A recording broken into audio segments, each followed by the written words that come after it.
Hello guys! Welcome back to our channel. This is me, Zamich.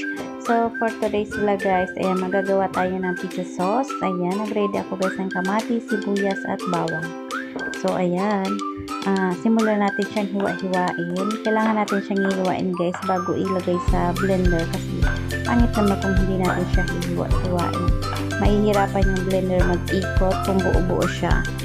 So, kaya hiwa-hiwain natin siya ng 4 or 8 pieces kasi malalaki yung yung kamatis. So, ayan. Yan yung ating gagawin pizza sauce guys. Gumawa kasi ako niyan guys, homemade pizza sauce kasi nagpapagawa si amo ng pataer mini pizza. So walang sauce sa ref. So yan na lang ginawa ko guys. Ayan guys, bawang, 2 butil ng bawang. Ayan, iwain natin siya. Pag sama-samahin natin siya dyan sa loob ng blender. Ayan, isang medium size na sibuyas. Depende yan sa dami ng gagawin yung pizza. So sa akin, konti lang naman yun. Kaya, yan lang. Yan ang gagawin ko. Ayan. Tapos na natin siyang hiwa-hiwain. At ipinasok na sa blender. Then, ayan yung kahapon na tirang kalahating kamatis. Isama ko na siya dyan para hindi.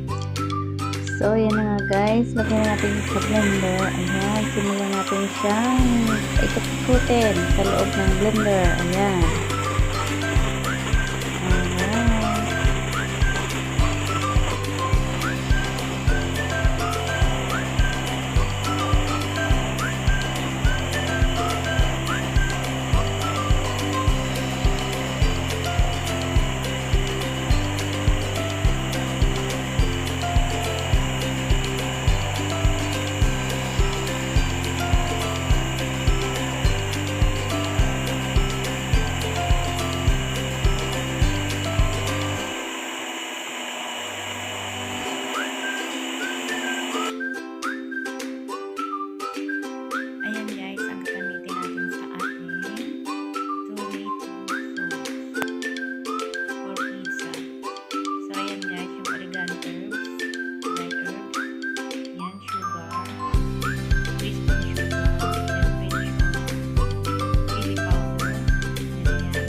Yun, lagay na natin guys yung ating blender na tomato na pinagalo-halo natin na kamatis, sibuyas at bawang. So, ayan guys, ilagay na natin dyan sa kawali. So, nahihirapan ako nyan guys mag-video kasi wala akong guys, yung stand. So, hawak ko lang siya habang binibito ko lang siya.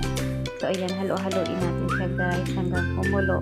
Nailagay ko na pala dyan guys yung oregano, tapos yung salt, chili powder, saka sukal. Kasi nakalimutan kong i-video guys.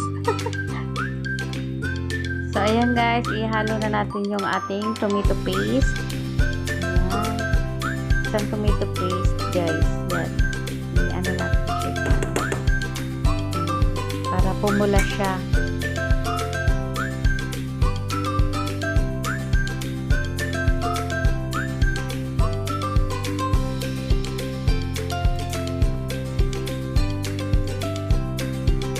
Hanggang sa lumapot siya, pakuluin ng mga 5 minutes.